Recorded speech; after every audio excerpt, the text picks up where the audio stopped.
Lecture का जो remaining part रह गया था पिछले लेक्चर का, आओ partition functions and free energy, पहले वो डिस्कस कर लें। और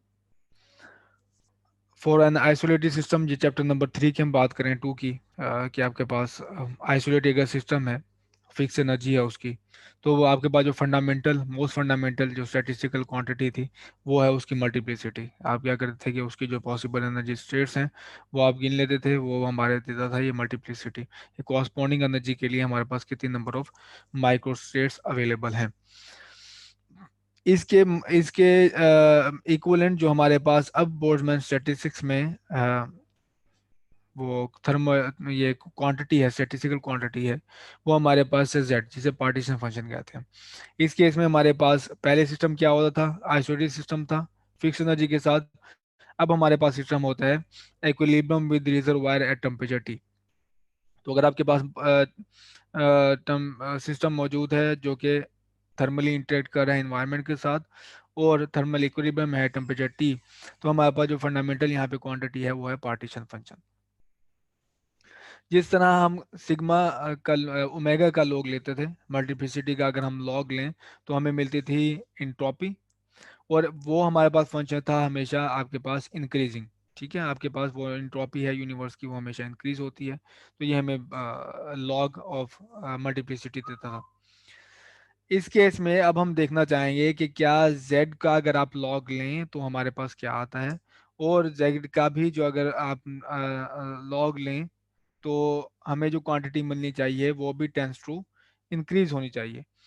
और वो हमारे हमें पता है कि हम एक मतलब वो देख चुके हैं z और इसका f का रिलेशन, और f और z का रिलेशन हमारे पास रहा है कि आपके पास जो नेगेटिव एफ है वो उसकी इंट्रॉपी जो आपके पास है, सिस्टम अगर थर्मली इंटरेक्ट कर रहा है इन्वायरमेंट के साथ, तो हमारे पास जो चेंज आता है थर्मल उसमें हेल्महोल्ट्ज फ्री एनर्जी में, एफ जिसे हम कहते हैं, वो डिक्रीजिंग था। ठीक है, तो हम क्या चाहते हैं, हमारे पास हमेशा क्या हो, इंक्रीजिंग हो। अगर लिखो थर्मल जेड का, आप अगर याद करें हमने पीछे एक टॉपिक डिस्कस किया था जिसमें हमने देखा था कि अगर आपके पास पार्टीशन फंक्शन एक सिस्टम है, थर्मली इंटरेक्ट कर रहा है सिस्टम एनवायरनमेंट के साथ, तो उसकी जो हेल्महोल्ट्ज फ्री एनर्जी है वो टेंड टू डिक्रीज होती है। तो क्या वो क्वांटिटी होगी जो टेंड्स टू इंक्रीज होगी, वो इसका हेल्महोल्ट्ज फ्री एनर्जी का नेगेटिव होगा। तो मैंने एक क्वांटिटी डिफाइन की के टी लॉग जी, और आप ये देख सकते हैं कि इस तरह अगर आप डिफाइन करें पार्टीशन फंक्शन को, z is equal to E power minus F over K T बन जाएगा। हमने किया ये है कि इसको इसका लॉग ख़त्म करने के लिए हमने टर्म्स एक्सपोनेंट में ली हैं, के टी को इस तरफ ले गए, ठीक है, और फिर इसको वो ले लिया है, एक्सपोनेंट ले लिया। ठीक, ये हमने इस तरह डिफाइन किया इसे। अब हम कहते हैं कि हम करते ये हैं कि इसको ना प्रूव करने की कोशिश करते हैं कि रिजल्ट जो आपके पास है ये सही है, जो हमारे पास ऑलरेडी अंडरस्टैंडिंग है डिफरेंशियल इक्वेशन से या फिर इनिशियल कंडीशन से। तो हमारे पास ये डेफिनेशन है, यहाँ से स्टार्ट करते हैं। अर्नोल्ड फ्री एनर्जी हमें पता है कि वो defined as U minus T S. ठीक है, अब अगर आप इसका ले लें डेरिवेटिव ले लें आप इसका with respect to partial derivative with respect to temperature, और by keeping volume and number of molecules fixed, वो हमें देता है एंट्रोपी। जैसे कि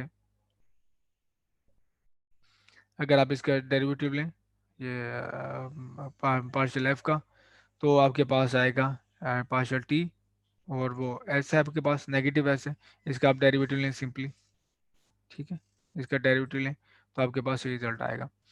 अच्छा, दूसरी तरफ अगर मैं आपको इसकी एस का रिजल्ट पुट करूं यहाँ से एक्सट्रैक्ट करके, तो वो है F minus U is equal to minus T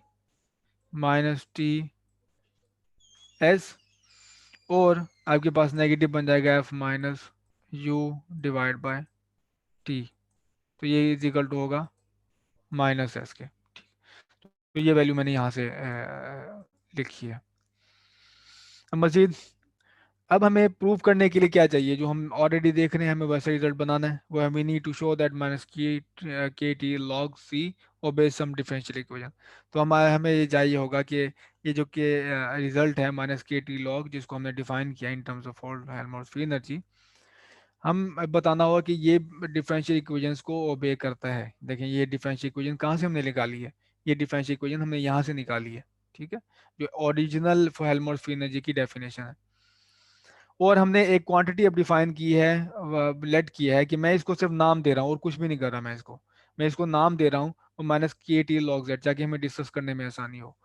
अब मैंने देखें, ये जो रिजल्ट निकला है वो निकला है इस इक्वेशन से, इससे, ठीक है।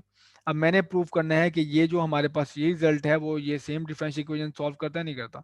तो मैं यहाँ से स्टार्ट करूंगा, ठीक है। तो मैंने पहले इसको नाम दे दिया ताकि हम दोनों में डिफरेंशिएट कर सकें। तो मैं अब इसका ले लें आप डेरिवेटिव, पार्शियल डेरिवेटिव ले लें with respect temperature. With respect to temperature आप इसका डेरिवेटिव लेंगे तो टेम्परेचर की टर्म आपको दोनों में नजर आएगी। आपके पास पार्टीशन फंक्शन में भी टेम्परेचर होता है, याद हो आपको, पार्टीशन फंक्शन है हमारे पास सम ऑफ बोल्ट्जमैन फैक्टर, और सम ऑफ बोल्ट्जमैन फैक्टर है BT, beta E divide by के टी, ठीक है, या minus beta E.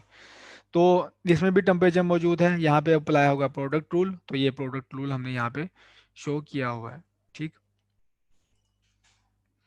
Majeed beta in terms of आप बीटा लिख लेंगे, इसे बीटा हम कहते हैं 1/kt को, सिर्फ ये डिफाइन किया हमने ताकि हमें यहाँ पे डेरिवेटिव अप्लाई करना आसान हो जाए, जो ये खास तौर पे ये गिवन है। तो मैं इस डेरिवेटिव को यहाँ पे वैल्यूएट कर रहा हूँ, पार्शियल और पार्शियल टी लॉग सी। और आपको बाय चेन रूल, आपको अगर ये टेम्परेचर कन्वर्ट करना है इन टर्म्स ऑफ बीटा, आपने वेरिएबल चेंज करना है जिससे आप डेरिवेटिव ले रहे हैं, तो चेन रूल अप्लाई होता है आपने। तो पार्शियल बीटा, पार्शियल बीटा, ये देखें क्रॉस टर्म आ गई चेन रूल के मुताबिक, लॉग जी का ये डेरिवेटिव आ गया। अगर लॉग जी का डेरिवेटिव लेंगे तो 1/z पार्शियल जी और पार्शियल बीटा बन जाएगा। और बीटा का अगर आप डेरिवेटिव लें, इस बीटा का डेरिवेटिव लें विद रिस्पेक्ट टू टेम्परेचर, तो वो बनता है -1/k t², ठीक है, क्योंकि डिनोमिनेटर में 1/t का डेरिवेटिव लेंगे तो वहां से आएगा -1/t²। तो ये हमारे पास आ गया, इस डेरिवेटिव का रिजल्ट है, और ये इस डेरिवेटिव का रिजल्ट यहाँ पे लिखा हुआ है, ठीक। ये मैंने आपको बताया, ये है पार्टीशन फंक्शन। तो पार्टीशन फंक्शन की अगर आप यहाँ पे ले लें, डेरिवेटिव ले लें विद रिस्पेक्ट टू बीटा, बल्कि यहाँ पे आप इसको लिख लें माइनस बीटा एनर्जी है आपके पास, ठीक। बीटा आपके पास एनर्जी साथ टोटल एनर्जी है यू। तो आप इसका डेरिवेटिव लेंगे बीटा के रिस्पेक्ट से तो आपको मिलेगा यू, सिर्फ यू, ठीक है। तो जेड आपके साथ होगा, इसके जेड भी साथ होगा आपके पास, जो टोटल बोल्ट्जमैन हम यहाँ पे मौजूद है जी। तो एक जेड यहाँ से भी आ जाएगा आपके पास। तो ये टर्म कुछ कैंसिल आउट हो जाएंगी, बन जाएंगी, और आपके पास आ जाएगा u/kt²। तो ये रिजल्ट है पार्शल और पार्शल टी इंटू लॉग, जब अप्लाई होता है लॉग जी पे, आपका रिजल्ट है ये u/kt²।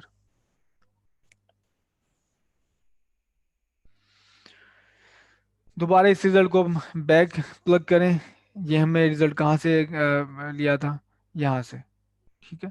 यहाँ पे दोबारा ये u/kt² आप प्लग करें,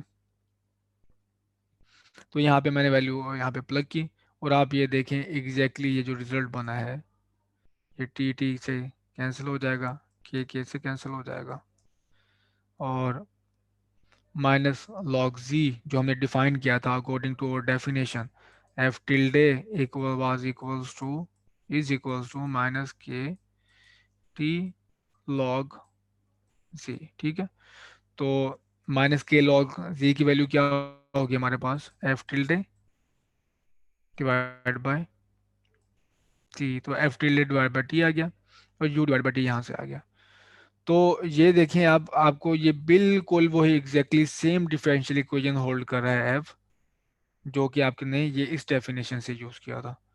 तो जो हमारे पास डिफरेंशियल इक्वेशन आई थी इस रिलेशन से, बिल्कुल वही डिफरेंशियल इक्वेशन हमने हासिल की है इस रिलेशन से। तो ये एक सेंस, ये पहला जो इसका एविडेंस है कि ये दोनों एक्सप्रेशंस इक्वलेंट है। लेकिन डिफरेंशियल इक्वेशन के आपको पता है इन्फिनिट सोल्यूशन होते हैं, हर अगर आप बाउंड्री कंडीशन, ये इनिशियल कंडीशन चेंज करें तो आपके पास नया सोल्यूशन आ जाएगा। तो हमें एटलीस्ट एक इनिशियल कंडीशन के लिए इसको चेक करना चाहिए कि इनिशियल कंडीशन भी अगर आप अप्लाई करें, सेम डिफरेंशियल इक्वेशन भी सेम हो और इनिशियल कंडीशन भी सेम हो, तो दोनों का रिजल्ट हमें सेम मिले। तो टेस्ट करते हैं हम इनिशियल कंडीशन, वो है t = 0। t = 0 आप अप्लाई करें, यहाँ पे इस एक्सप्रेशन में टी की वैल्यू जीरो पुट करें तो ये जीरो हो जाएगी, और ये आपको मिल जाएगा Helmholtz free energy is equal to U. ठीक। और जब जीरो टेम्परेचर पे जो आपको एनर्जी मिलेगी वो लोएस्ट है, वो सबसे लोएस्ट एनर्जी होगी, पॉसिबल लोएस्ट पॉसिबल एनर्जी जिसे हम ग्राउंड स्टेट कहते हैं, उसे मैंने यहाँ पे डिनोट कर दिया यू नॉट से। और अगर आप इससे लें, अ, अब ये देखें आप, हेल्महोल्ट्ज फ्री एनर्जी यहाँ पे हो गई, और मैं हेल्महोल्ट्ज फ्री एनर्जी से जो मैंने लॉग का रिलेशन लिखा था इस वाले रिलेशन से, ये याद रखें। अब ये देखें, ये वाला पहली इक्वेशन से हमें रिजल्ट आ रहा है। अब मैं देख रहा हूँ कि दूसरी इक्वेशन से मुझे क्या रिजल्ट मिलता है। तो अगर आप इसका पार्टीशन फंक्शन पहले देखें, तो पार्टीशन फंक्शन हमें मिलेगा जी minus you not over K T. सिर्फ एक ही बोल्ट्जमैन फैक्टर प्रोमिनेंट होगा जिसकी एनर्जी ग्राउंड स्टेट एनर्जी है, बाकी सारे बोल्ट्जमैन फैक्टर वो कंप्रेस हो जाएंगे, वो जो उनकी वैल्यू वेनिशिंग हो जाएगी, क्योंकि आपके पास जो डोमिनेट एनर्जी है वो यू नॉट है। तो आपके पास टोटल जो पार्टीशन फंक्शन आपको नजर आएगा वो ये होगा। तो अब अगर आप पार्टीशन फंक्शन में वैल्यू जीरो पुट कर दें, इसकी टेम्परेचर की जीरो जेड जीरो पुट करें आप, ठीक है, जेड जीरो पे आपको साफ नजर आ रहा है कि जो ग्राउंड स्टेट आपको जो कंप्रेस हो जाता है सीधा ग्राउंड स्टेट एनर्जी पे। ठीक है। तो अब अगर आप इसका लॉग ले लें, इस वैल्यू का लॉग जी ले लें, तो लॉग जी बनेगा हमारे पास, ये एक्सपोनेंट और लॉग कैंसिल आउट हो जाएंगे, ये मैं यहाँ पे लिख रहा हूँ, तो यहाँ पे आपके पास वैल्यू आ जाएगी minus you not divide by के टी। ठीक है, ये एनर्जी किस पे है, जीरो पे है।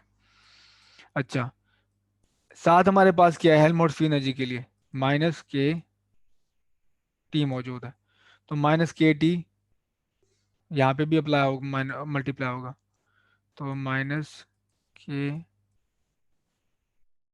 टी, तो टी टी से कैंसिल, के से कैंसिल, माइनस प्लस, और आपके पास ये वैल्यू आई यू नॉट, और यू नॉट ही एग्जैक्टली तो हेल्महोल्ट्ज फ्री एनर्जी है जो दूसरे एक्सप्रेशन से आप फाइंड करें, वो हमारे पास एक्सप्रेशन था ये, F is equal to U minus T S. तो इसमें भी अगर आप टेम्परेचर जीरो पुट करें तो आपके पास यू नॉट ही मिलेगा जो लोएस्ट ग्राउंड स्टेट है, और अगर आप के टी लॉग से भी वैल्यू लें तो आपको बिल्कुल वही वैल्यू मिल रही है जो आपको ये एक्सप्रेशन दे रहा है। तो इसका मतलब है कि सेम इनिशियल कंडीशन के लिए दोनों हमारे पास जो एक्सप्रेशन है हमें रिजल्ट बिल्कुल सेम दे रहे हैं।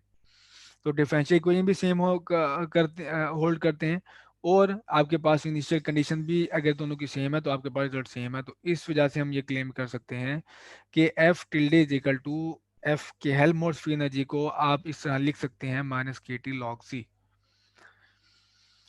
तो ये यूजफुलनेस इस फार्मूले की ये है कि आपके पास सिर्फ पार्टीशन फंक्शन अगर आ जाए तो आपके पास हेल्महोल्ट्ज फ्री एनर्जी आ जाएगी, और अगर आपके पास हेल्महोल्ट्ज फ्री एनर्जी आ गई तो आपके पास सारी थर्मोडायनामिक क्वांटिटीज आ गई।